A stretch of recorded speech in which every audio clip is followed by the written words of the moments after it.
전화위복이라는 말 아시나요?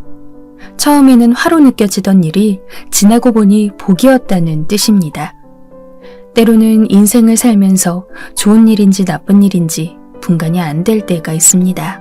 신은 인간이 견딜 만한 시련을 주며 인간을 성장시킨다고 하던가요? 오늘은 많은 고난을 견디며 딸을 훌륭하게 키워내고 끝까지 딸을 지켜낸 멋진 아빠의 이야기를 들려드리겠습니다. 저는 톡톡사연 박주한입니다.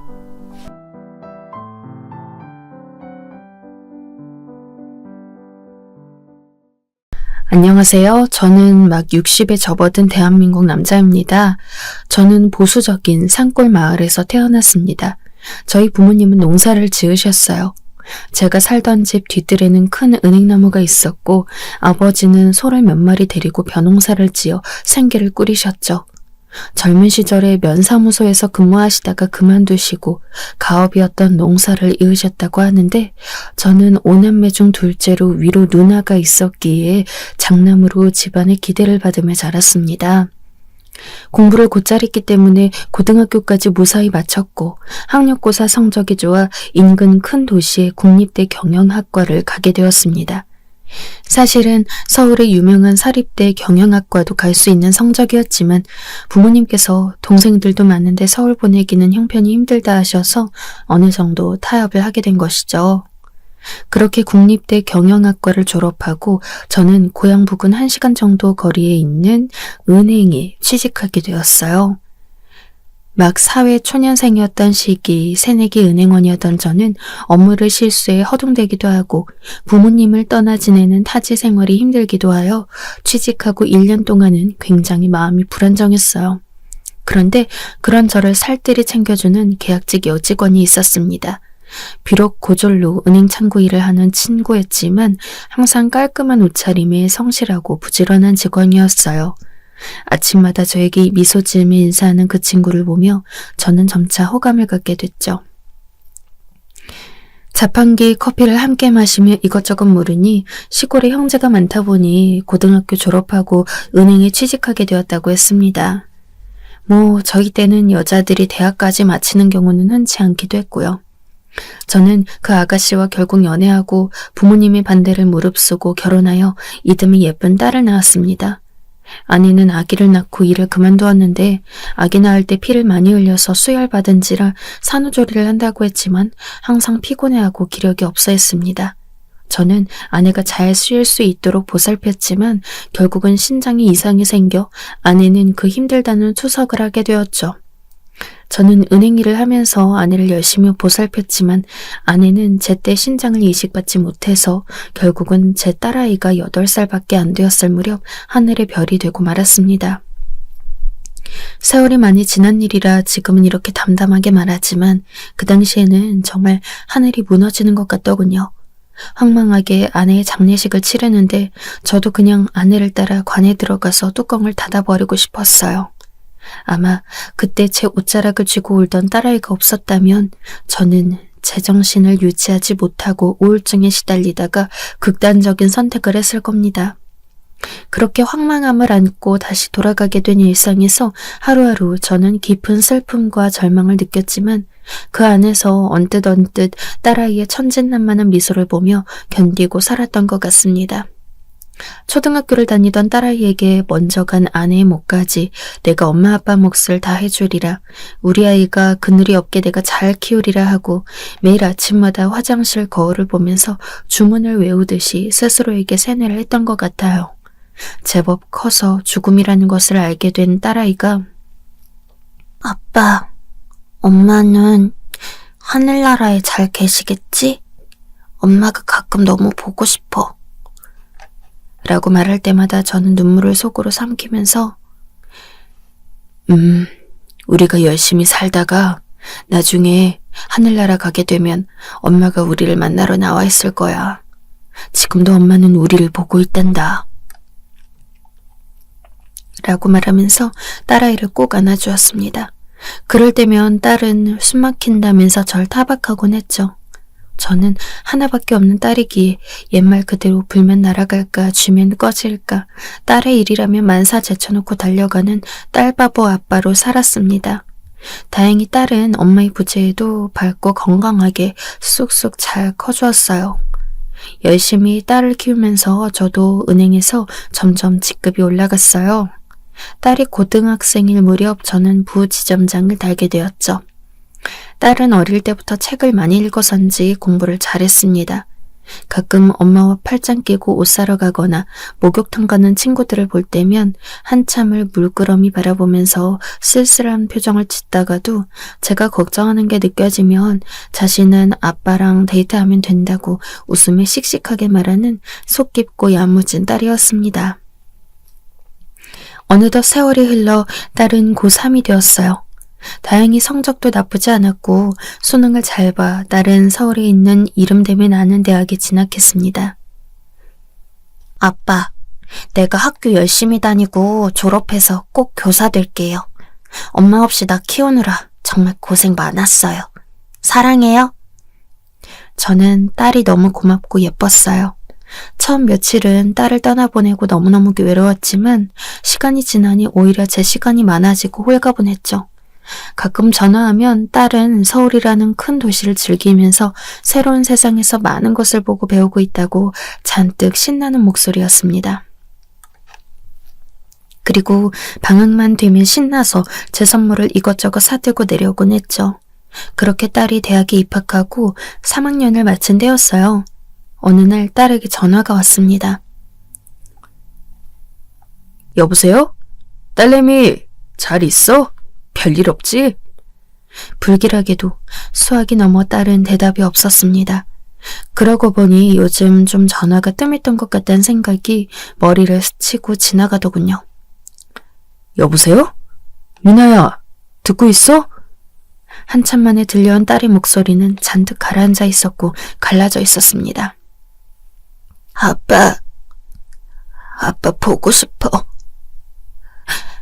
서울로 지금 좀 오실 수 있어요?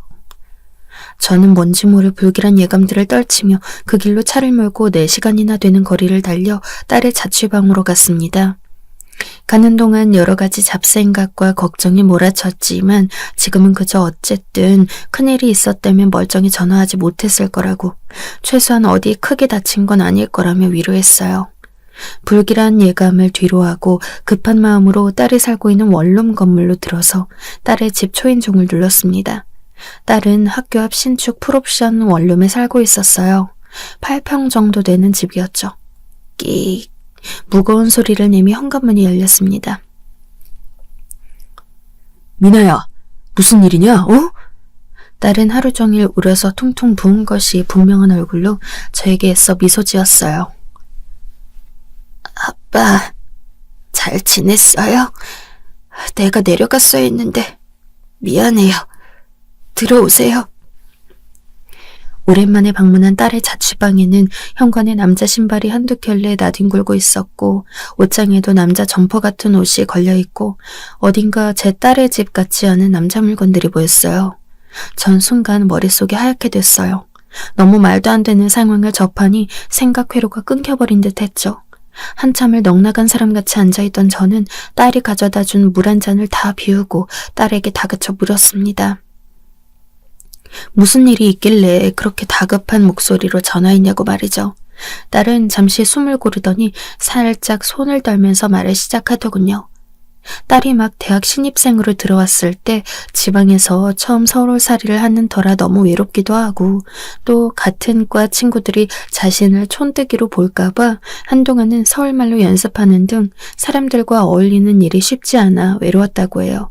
그래서 딸은 중앙 동아리라도 들자 하면서 게임 동아리를 들었는데 거기서 컴퓨터 게임을 이것저것 많이 하게 되었다고 합니다. 원래도 좀 이과 성향이라 게임하면서 스트레스가 많이 풀리더래요. 그렇게 게임을 취미로 많이 하다 보니 학교 동아리 말고도 온라인으로 같이 게임하다가 사람들을 만나는 정보도 하게 되고 정모를 나가보니 게임이라는 공통 취미 때문에 즐거워서 술자리도 하게 되곤 했다고 해요. 그러다 거기서 한 남자를 만나게 되었다고 합니다. 그 남자는 자신을 소개하기를 건축학과 나와서 회사 다니고 있다고 소개했다고 해요. 키도 크고 눈썹이 진한 훈남 외모의 그 청년에게 제 딸은 호감을 느꼈대요. 나와 다르게 뭔가 세련된 사람 같다는 생각을 하면서요. 몇 번을 만나 게임도 하고 같이 맥주도 마시고 하면서 제 딸은 더욱 그 사람과 친밀해졌습니다. 함께 맛있는 것을 먹고 하다 보니 서로 연애하기로 얘기가 됐고 계속 밖에서 만나다 보니 그 사람을 자취방에도 들이게 됐다고 해요. 저는 그 대목에서 경솔한 딸의 행동이 너무 화가 났지만 바쁘다는 명분으로 자주 올라와 체크 못한 제 탓도 크다는 생각이 괴롭더군요. 그 사람은 회사 일을 하다가 한 번씩 피곤하다고 와서 자고 가기도 하고 일요일에 딸의 집에서 간식을 만들어 먹기도 했다고 합니다. 그때는 세상을 다 가진 것처럼 바보같이 그 사람에게 빠져서 지냈다고 딸은 울면서 이야기하더군요. 그런데 그렇게 지내던 어느 날 우연히 화장실 간 그 사람 핸드폰에 전화가 오는데 전화를 전해주려다가 딸은 그만 실수로 통화 버튼을 눌렀다고 합니다. 여보, 오늘 언제 온다고 했지? 저녁 해야 돼? 수화기 너머로 다정한 여자의 목소리가 들렸다고 해요. 그리고 확실치는 않지만 아기 웅얼거리는 소리도요. 딸아이는 너무 충격받아서 그만 핸드폰을 떨어뜨리고 말았대요. 그리고 화장실을 나온 그 사람에게 따져 물었답니다. 오빠, 방금 전화 오던데 누구야? 저녁 해야 되냐고 묻던데. 부탁인데 솔직하게 말해줬으면 좋겠어. 남자는 자신을 뚫어져라 노려보며 추궁하는 제 딸의 눈을 보면서 자신이 사실은 유부남이라고 고백했다 하더군요. 삶이 너무 지쳐 게임 정모라도 나가면 활력이 생길 것 같아서 나갔는데 너에게 반해버렸다고. 그래서 유부남이라고 하면 상대 안 해줄까봐 이런 일을 저질렀다고요. 딸은 소리를 지르며 그 남자를 당장 나가라고 소리 지르며 그 남자를 쫓아내고 이별을 고했다고 합니다. 딸의 인생의 첫 연애이자 첫 이별이었죠. 그리고 그 후로 입맛도 없고 구역질도 나는 것 같아서 한동안 식음을 전폐하다가 이상하게 그 후에는 또 입맛이 돌아서 내가 실현당하고 이제 다시 회복하나 봐 하면서 입맛 돋는 대로 먹고 싶은 것을 마음껏 먹었다고 해요. 그러다 보니 살이 5kg 이상 단기간에 확 붙으면서 뭔가 나른하고 모든 일에 기력이 딸리는 느낌이 들었다고 합니다. 특히 뱃살이 너무 쪄서 바지도 맞지 않고 불편해서 같은 과 친구가 효과 좋았다고 하던 다이어트 약을 처방해준다는 병원을 방문했는데 의사는 이런저런 증상 등을 듣더니 고개를 갸웃하고는 일단 소변 검사를 해보자고 했대요. 염증 수치 같은 것을 체크해봐야 한다고요. 딸은 그렇게 소변 검사하고 임신이라는 청천벽력 같은 소리를 들었다고 합니다. 여자였던 의사 선생님은 임신이고 입덧 증상이 있던 걸로 보아 개월이 좀 된 것 같으니 어서 산부인과를 가서 정확히 몇 주나 되었는지 확인해 보라고 생리 주기 체크 안 하냐고 자기 일처럼 안타까워 하셨다고 해요. 제 딸은 고등학교 때 입시 준비를 하면서 생리불순이 심해 굉장히 불규칙하게 생리를 했었거든요. 제 아내도 그랬기 때문에 저도 석류다 뭐다 좋다는 걸 챙겨 먹였고요. 그런데 그 불규칙한 주기 때문에 딸은 자신이 임신했다는 것도 모른 채 몇 개월을 지내왔다는 겁니다. 마침 입덧으로 살이 쪄서 난생 처음 뱃살이 찌니 불편한가 보다라고 배가 조금 나온 것도 별스럽지 않게 여겼던 거예요. 저는 기가 차서 할 말이 없었습니다. 뱃살이 찐 것과 임신한 것을 헷갈리다니. 아무튼 정신이 번쩍 든 딸은 그 길로 허둥지둥 산부인과를 찾아갔다고 합니다. 그리고 임신 3개월이라는 진단을 받았는데 그 남자의 아이가 틀림없어서 정말 싫었지만 어쩔 수 없이 그 사람과 연락했다고 합니다. 사실 아이 낳을 수 없으니 지우겠다는 얘기를 하려고 전화한 건데 그 사람은 제 딸에게 그동안 보고 싶었다며 한 번만 만나서 우리 이야기 다시 하자고 제 딸을 설득했대요. 당연히 매몰차게 네가 임신이든 말든 내 애는 맞냐는 식의 온갖 막장 드라마 같은 반응을 생각했던 제 딸은 그래도 완전 나쁜 놈은 아니었구나, 날 걱정하고 있구나 하는 생각에 순간 마음이 약해져서 그놈을 만나러 커피숍을 갔다고 합니다. 그렇게 다시 만나게 된 그날, 그 남자는 자신이 이혼할 테니 기다려달라고, 절대 아이를 지우지 않았으면 좋겠다고 무릎 꿇고 애원했다고 해요. 제 딸은 이미 3개월이면 작은 개월수가 아닌데 어떻게 해야 할지 갈피가 서질 않아서 오랫동안 고민을 했다고 합니다. 처음에는 이 남자도 아이도 얼른 정리해버리고 다시 대학 공부에 매진하자는 쪽으로 기울였지만 초음파로 아기의 모습이 형체를 갖춰나가는 걸 보고 심장 소리를 듣자 차마 중절 수술을 할 수 없었다고 합니다. 여기까지 이야기를 하던 딸은 저를 보면서 말하더군요. 아빠, 그 사람은 지금 이혼 절차를 밟고 있어. 난 아기 때문이라도 그 사람과 결혼하려고 하는데 아빠가 허락해 주셨으면 해요. 미나야. 저는 딸이 막상 솔직하게 자신의 사정을 다 이야기하고 그 남자와 결혼을 해야겠다고 하니까 막막하고 또 막막했습니다. 유부남이었는데 바람을 핀 놈하고 아이를 가져서 임신을 하다니 보나마나 이상한 놈일 게 뻔한데 그렇다고 멀쩡히 뱃속에서 잘 자라고 있는 생명을 없애라고 할 수도 없는 노릇이고 정말 인생 살면서 어려운 일이 한두 가지가 아닌데 그중 제일 어려운 일이 자식 문제구나 하는 생각이 들었습니다. 결국 전 딸아이에게 그놈을 한번 인사시키라고 말하고 말았죠. 딸은 잔뜩 긴장한 채로 제 말을 기다리다가 기쁜 미소를 띠면서 고개를 끄덕였어요. 그리고 며칠 후 저는 한정식 집에서 문제의 그놈을 만났습니다. 갑자기 이른 나이에 사위가 생긴다는 것도 기가 막혔지만 유부남인 주제에 감히 내 딸을 꼬여낸 것이 아무리 생각해도 이해가 안 갔죠. 당연히 제 표정은 좋을 리 없었고 약속 시간보다 10분 일찍 제 앞에 나타난 그놈은 저를 보자마자 무릎을 꿇더군요. 장인어른, 인사 올리겠습니다. 그래도 제법 씩씩한 구석은 있었습니다. 저는 제가 생각하는 샌님 타입은 아니어서 그나마 낫다고 생각하며 샅샅이 그놈을 살펴보았죠. 외모는 185cm 정도 되는 키에 단단한 체격, 운동선수라고 해도 될 법한 다부진 모습이었는데 제 생각보다 날티는 나지 않았고 우리나라에서 내로라 하는 대학 출신이었어요. 대기업을 다니고 있다 했는데 묻는 말에도 생각보다 대답 잘하고 제 딸을 생각하는 마음도 커 보였어요. 지금 아내와 왜 이혼하게 되었냐는 제 질문에 그놈은 한참 고개를 떨구더니 결혼하고 1년 후 아예 아내와 남처럼 살고 있다고, 아내가 사치가 심해 빚을 많이 져서 버겁다고, 지금 결혼한 지 3년 되었는데 아이는 없고 그저 빨리 정리되기를 바란다는 말만 했습니다. 저는 한 달 뒤면 정리된다고 들었는데 그렇다면 우리 딸과 결혼을 하고 싶은 거냐고 물었어요. 그놈은 그렇다고 하더군요. 기회를 주신다면 제 딸과 또 뱃속의 아기와 함께 저도 제 인생 행복하게 살아보고 싶다고 눈물을 흘렸습니다.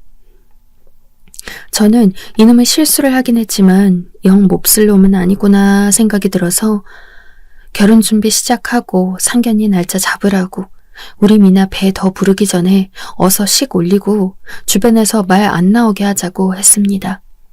비록 임신해서 하는 결혼이었지만 딸은 결혼식에 로망이 있었던지 열심히 준비를 했어요. 그 애는 가든 파티 느낌이 나는 결혼을 하고 싶다고 하면서 야외 정원이 있는 결혼식장을 찾았고 야외 출장 뷔페도 알아봐야 했죠. 임신한 몸으로 딸은 정말 열심히도 알아보더군요.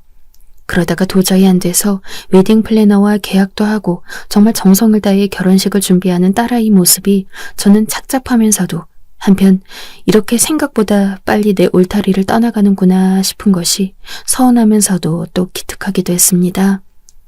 결혼식은 적당한 규모의 예식장에서 양쪽 직장 동료들과 친구들 그리고 가족들의 축복을 받으며 무사히 식을 치렀습니다. 그리고 딸네 부부는 세부로 신혼여행도 다녀왔어요. 신혼집은 서울에서 딸이 자취하고 있던 동네 근처로 차렸고 이혼하는 과정에서 재산 정리가 아직 안 되어 돈이 많이 없다는 사위의 말에 따라 제가 좀 보태주었습니다. 당장 큰 돈을 융통할 수 없어 새를 살겠다고 하는데 차마 임신한 내 딸아이를 월세집에 살게 하고 싶지가 않았어요. 그래서 저는 나중에 이혼한 재산 정리가 되면 다시 갚으라고 말하고 빌려주는 형식으로 사위에게 차용증을 쓰고 돈을 이체해 주었어요. 당연히 딸 인생의 새로운 시작이라 저도 그냥 줄까 생각도 했지만 한편으론 아직 이 놈을 못 믿겠다는 마음도 있기 때문이었습니다. 앞으로 사는 모습 지켜보면서 본인 주장대로 이상한 놈 아니고 그냥 첫 결혼을 잘못한 사람이라고 판단이 된다면 그냥 그 차용증하고 빚은 없던 걸로 하자고 할 생각이었죠. 딸은 복도식 아파트지만 깨끗하고 지하 주차장이 있는 세대수가 많은 단지를 골라 7층으로 이사를 했습니다. 이사하며 드릴 신혼가전을 저와 함께 보러 가면서 딸은 제 팔짱을 끼고 환하게 웃으며 즐거워했어요. 저는 딸아이의 그런 표정을 오랜만에 보는 것 같아 기쁘기도 하고 잘 살아야 할 텐데 걱정이 끝없이 되기도 했죠. 이래서 딸 가진 부모는 죄인이라고 하나 싶고 평생 애물단지라는 말이 괜히 있는 건 아니다 싶고 그렇더군요. 그렇게 우여곡절 끝에 결혼을 하고 신혼집을 차린 딸은 몇 개월 후 자연분만으로 건강한 아이들을 출산했습니다. 아기는 3.3kg로 무게도 적당하고 아주 눈이 똘망똘망한 예쁜 아기였습니다. 저는 아기 낳는 것을 반대했지만 막상 눈앞에 손주를 보자 너무 예뻐서 정신을 못 차리겠더군요. 제가 부지점장으로 받는 월급이 꽤 되었기 때문에 1년 동안 딸에게 산후조리를 하면서 아주머니도 쓰고 편하게 몸조리하라고 제법 큰 돈을 주었습니다. 딸과 사위는 저에게 고맙다며 큰 절을 하더군요. 딸은 가끔 명절 때나 어버이날 그리고 남편 여름 휴가 때 친정인 제 집으로 아기를 데리고 왔습니다. 사위는 때로는 같이 올 때도 있었고 또 회사 일이 바쁘면 안 오기도 했는데 그래도 제법 신혼생활을 즐기고 있는 모양이었습니다. 항상 제잘제잘 저에게 아빠 최서방이 말이야 하면서 사위 자랑을 늘어놓는 딸의 모습을 보면 안심이 되기도 하고 또 한편으론 그렇게 그놈이 좋나 싶기도 하고 이중적인 마음이 들었어요. 그래도 결혼하고 시끄럽지 않게 잘 사는 게 어디냐 싶었죠.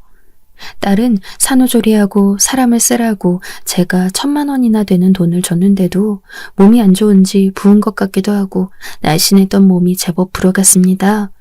가끔 전화하면 설거지하는 소리도 들리고 집안일도 혼자 하는 것 같았죠.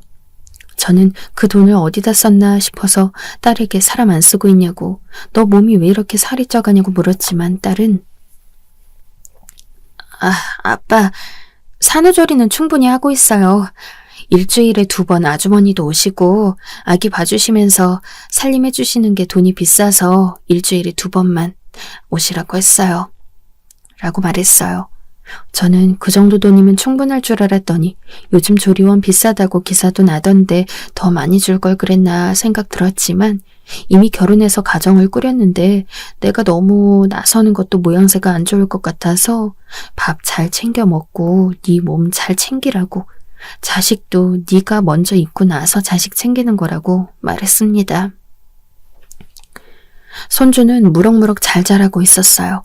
녀석은 아들이라 그런지 하루가 다르게 몸이 묵직해져 가고 안아보면 뼈가 제법 굳고 무거운 느낌이 들었습니다. 손자 녀석의 통통한 볼때기를 보고 있으면 아무것도 하지 않아도 행복한 기분이 들었습니다. 먼저 세상을 떠난 아내가 요 손주 녀석을 봤다면 얼마나 기뻐했을까. 가끔 아내가 너무 보고 싶었습니다.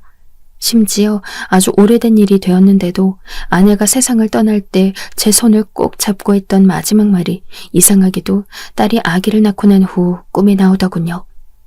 아내는 말했습니다. 여보, 미나 아빠, 당신 내가 떠나고 나면 우리 미나 잘 부탁해요. 미나 어디 가서 힘든 거 참고 살지 않도록 행복하게 웃으며 힘든 거 말하면서 살게 해줘요.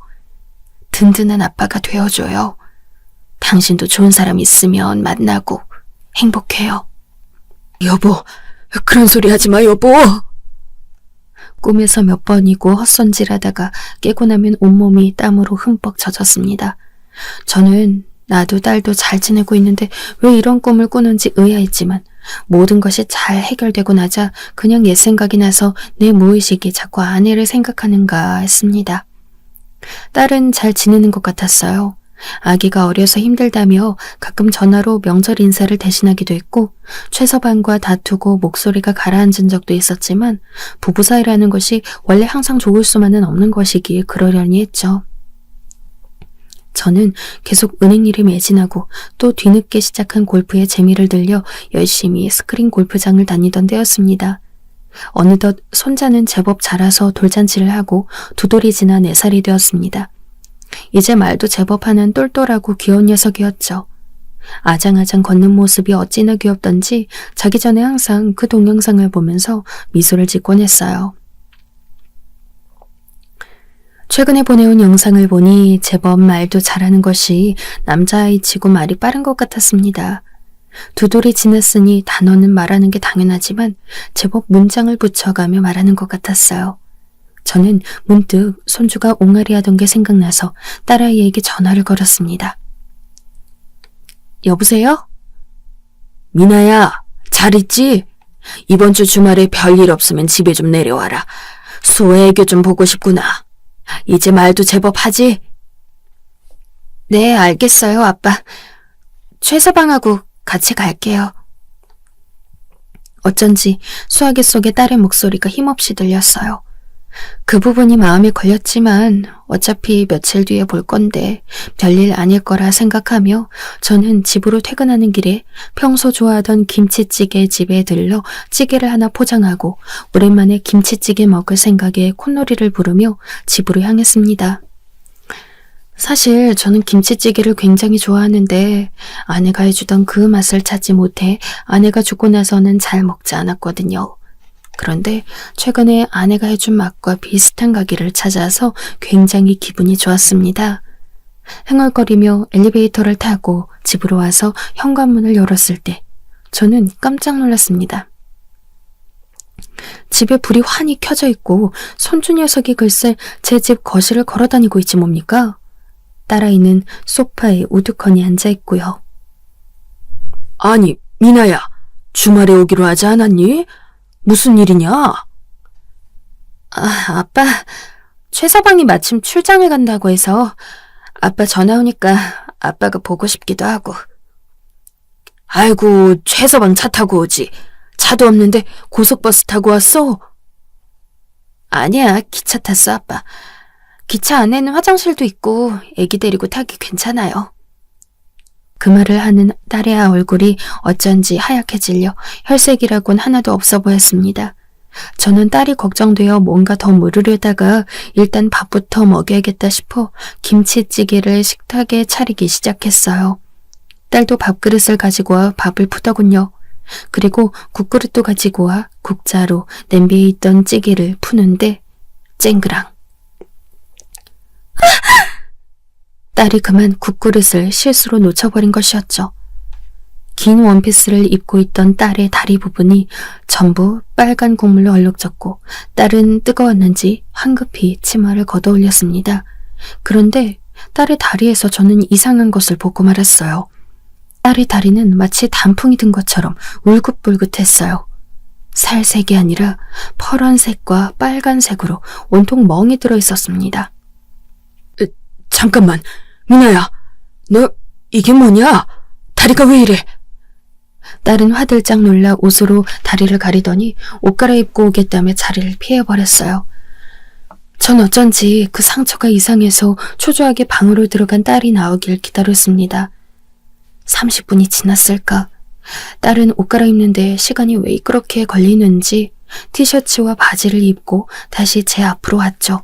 그리고는 얼마 전 남편과 함께 봉사 동아리 활동을 하다가 넘어져서 멍이 들었다고 했습니다. 시골 가서 어르신들 일을 도와주는 것이었는데 아무래도 익숙치 않은 일을 하니 많이 다쳤다고, 최서방이 하도 다쳤다고 화를 내서 이제 봉사활동 동아리는 최서방 혼자 가기로 했다는 것이었습니다. 엄마, 엄마. 그때였습니다. 제 손주가 우리에게 아장아장 걸어온 것은. 그래. 민재야, 우리 민재 왔어? 엄마 여기 있어, 우리 아가. 엄마, 맴매. 갑자기 손주는 제 딸아이 옆에 바닥에 털썩 주저앉더니 손바닥으로 바닥을 탕탕 내리치면서 맴매라는 소리를 반복하는 것이었습니다. 딸도 저도 놀라 손주를 바라봤어요. 저는 반복되는 그 맴매라는 말이 아무래도 이상했습니다. 저는 딸이 손주를 쳐다보느라 방심하고 있던 사이 티셔츠를 입고 나온 딸의 팔 부분을 재빨리 걷어보았죠. 세상에, 그 팔 역시 다리처럼 울긋불긋하더군요. 왜 이래요, 아빠? 딸은 깜짝 놀라 제 손을 떼어내고는 제 눈빛을 피했습니다. 저는 아주 오랜만에 가슴 깊은 곳에서 분노가 치솟는 것을 느꼈습니다. 이 분노는 익숙한 것이었어요. 제 딸이 저를 자취방으로 불러 그 자식이 유부남이었다고 말했던 그 순간 느꼈던 분노였죠. 오히려 모든 사태가 파악되자 속이 시원했습니다. 제 딸이 명백한 학대를 당하고 있었어요. 남자다운 척하던 그 새끼가 감히 꽃 같은 내 딸한테 손을 대고 있었습니다. 미나야, 맴매가 무슨 뜻이냐? 민재가 지금 말하는 게 뭐냐고! 저는 결국 폭발해버렸습니다. 딸은 아무 말도 못하고 닭똥 같은 눈물만 뚝뚝 흘렸어요. 그렇게 1시간이 넘게 딸은 눈물을 쏟아내더니 마침내 그간 있던 일들을 말하기 시작했죠. 결혼하고 아기가 태어나기 전까지 그 새끼는 아주 잘해줬다고 합니다. 정말 공주님 대접을 해주면 불면 날아갈까 주면 꺼질까 하인처럼 모든 시종을 들면서 장밋빛 미래를 이야기했다고 해요. 그런데 아기가 태어나면서 친정에서 1,000만 원을 주시는데 그 돈으로 산후조리와 아줌마 쓰는데 쓰려고 한다고 했더니 갑자기 그때부터 조금 이상한 시비를 걸었다고 합니다. 네가 재벌도 아닌데 무슨 아줌마를 쓰냐는 둥. 그 돈이면 우리 5달 생활비는 되는데 조리원을 그렇게 꼭 비싼 데를 가야 되고 사람까지 써야 되냐고. 너 집에서 놀고 있는데 몸 추스르면서 애기 보면 안 되냐고 딸을 꼬드기기 시작했대요. 그러고는 내가 그 돈 4-5배 불려줄 테니 우리 그 돈으로 주식하자고, 몇 달만 그 돈 굴려서 내가 돈 더 불려서 너한테 준다고 계속 얘기했다고 해요. 그래서 딸은 하도 시달려 나중에 그 돈을 결국 줘버렸다고 해요. 그렇게 주식을 시작한 그 자식은 아기가 울든 말든 아기를 혼자 돌보는 제 딸이 몸이 상해 붓기가 안 빠져 고생하고 밥을 제대로 못 챙겨 먹어 병이 나든 말든, 심지어 아기가 아파 열이 펄펄 끓는데도 주식만 쳐다보고 집에 오면 소파에 누워 쉬기만 했다고 합니다. 딸은 임신 때 그렇게 잘하던 사람이 저렇게까지 무심하게 변하는 것이 이상해 설득도 해보고 화도 내보고 육아 좀 같이 하자고 말도 해보고 계속 실랑이를 했다고 해요. 그러던 어느 날 아무리 말해도 듣지 않는 남편에게 화가 난 딸이 심한 소리를 해버렸다고 합니다. 당신, 전 와이프한테도 이렇게 해서 이혼당한 거 아니야? 어떻게 사람이 임신 때하고 180도 달라질 수가 있어? 와이프가 힘들다는데 도와달라고 하는데 어떻게 그렇게 모른 척할 수가 있냐고. 뭐? 이게 보자 하니까 퇴근하고 좀 쉬자는데 왜 지랄이야! 하면서 그 자식이 리모컨을 제 딸에게 집어 던졌다고 했어요. 그게 폭력의 첫 시작이었다고 합니다. 그 후로 조금만 뭐라고 하거나 잔소리를 하면 뭔가를 집어 던지거나 질질 끌고 가서 패거나 했다는 것이었죠. 다부진 체격으로 한 대 맞으면 딸은 고꾸라져서 한동안 일어나지도 못했다고 해요. 가장 힘들었던 점은 아이가 보는 앞에서 그런 행동을 한다는 것이었어요. 아이가 쳐다보면 이렇게 말했다고 합니다.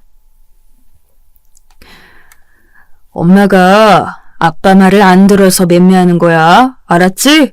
저기 가서 놀고 있어. 세상에, 이런 천인공노할 새끼가.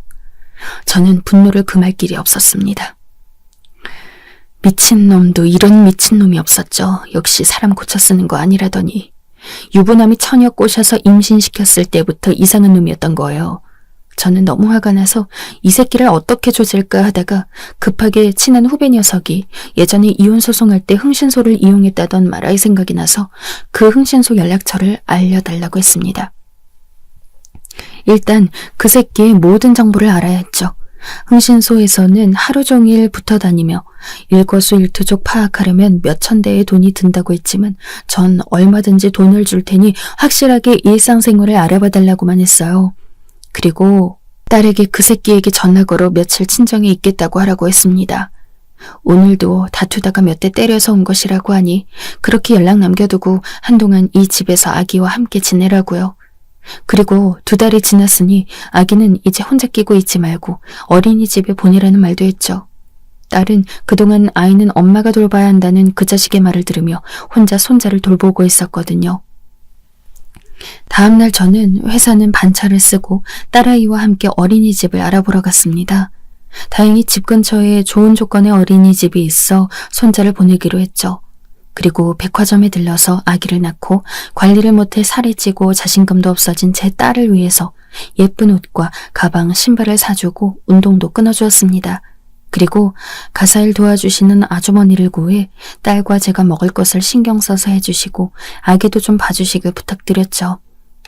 혼자 살던 때부터 돈이 몇 배로 들겠지만 저는 제 딸이 그런 쓰레기 같은 대우받고 스스로를 탓하고 못나지는 걸 참을 수가 없었습니다. 제 집에서만큼은 예전 제가 키울 때처럼 당당하고 자신을 사랑하는 딸로 돌아오기를 원했죠. 그렇게 1달여의 시간이 지났습니다. 딸은 운동도 다니고 아기를 어린이집에 보내면서 자신을 다시 찾아가는 것 같다고 말했습니다. 살도 빠지고 예전보다 훨씬 얼굴도 밝아진 딸을 보면서 저는 이혼시켜야겠다고 더욱 마음먹게 되었죠. 딸은 이제 그 인간 근처에도 가기 싫다고 했습니다. 끌려가서 맞을 때의 기억이 아직도 잠들기 전에 떠오르고 오싹해진다고도 했죠. 그때 그 인간의 사람 같지 않은 눈빛, 그 눈빛을 잊을 수 없다고 했습니다. 드디어 흥신소에서 연락이 왔습니다. 흥신소에서 1달간 그 새끼를 쫓아다닌 결과 주식뿐 아니라 선물 거래에도 손을 댔고 현재 빚이 1억 가까이 된다는 것이었어요. 거기다 이혼한 전처를 무슨 이유에선지 주기적으로 호텔에서 만나고 있다는 것이었죠. 전처가 상당히 부유해 보이는데 돈을 빌기 위해서인지 전처에게 지극정성으로 에스코트를 하고 선물 공세를 펼치는 등 누가 보면 전처와 부부인 줄 아는 것 같다고 했습니다. 거기다 까도 나오는 이 양파 같은 새끼가 전처 말고도 다른 애인이 또 있다고 합니다. 무인 모텔에서 만나기도 하고 바닷가로 드라이브를 가서 조개구이를 먹기도 하는 앳된 애인이 있다는 것이었어요. 저는 도저히 안 되겠다는 생각에 마지막 카드를 꺼냈습니다. 바로 제가 집을 사줄 때 만들었던 차용증이었습니다. 이혼 통보와 함께 그 차용증으로 민사소송을 걸겠다는 의사를 변호사를 선임해서 전하고 저는 딸을 위한 복수를 시작했습니다.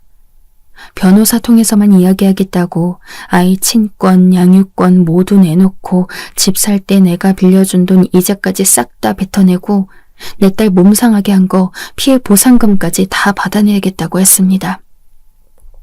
처음에 그놈은 제 딸에게 집요하게 전화해서 협박도 하고 울며 불며 애원도 하고 너밖에 없다는 둥 온갖 거짓부렁을 했어요. 그러나 제 딸은 그놈과 말 한마디 제대로 섞지 않고 그냥 전화를 끊어버렸죠. 그리고 나중에는 아예 폰번호를 바꿔버렸습니다. 저는 그놈 집 주소로 제가 가지고 있는 모든 사진의 복사본을 보냈어요. 전처와 만나는 것을 알고 있다는 것과 다른 애인의 존재, 그리고 주식으로 인해 진 빚까지 모든 것을요. 최후의 발악인지 그놈이 결국 제 집에까지 왔더군요. 어느 목요일 저녁이었습니다. 술을 잔뜩 먹고 찾아온 그놈에게 제 딸은 말했죠. 여기까지 올 염치가 있나 보지? 이제 그만 내 인생에서 꺼져. 미나야, 그러지 말고, 미나야, 나 너 사랑해, 너는 전처도 사랑하고 네 어린 애인도 사랑하잖아. 돈이나 내놓고 이제 그만 내 인생에서 나가. 저 팰 땐 언제고 사랑? 미친 새끼. 어서 내 눈앞에서 사라져. 끔찍하니까. 딸은 그 자식 뺨을 한 대 후려치더니 그 길로 내쫓아버렸어요.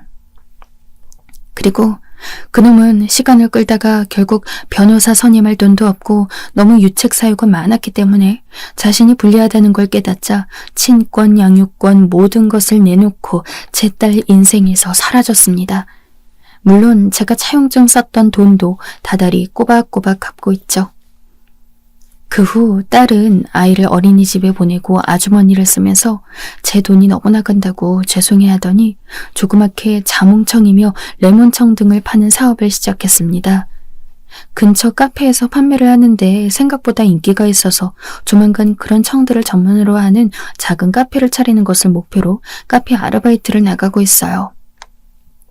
저는 몇 달 새 다시 저와 살 때처럼 생기가 넘치는 제 딸아이와 딸을 쏙 빼닮은 손주를 보면서 즐거운 하늘을 보내고 있습니다.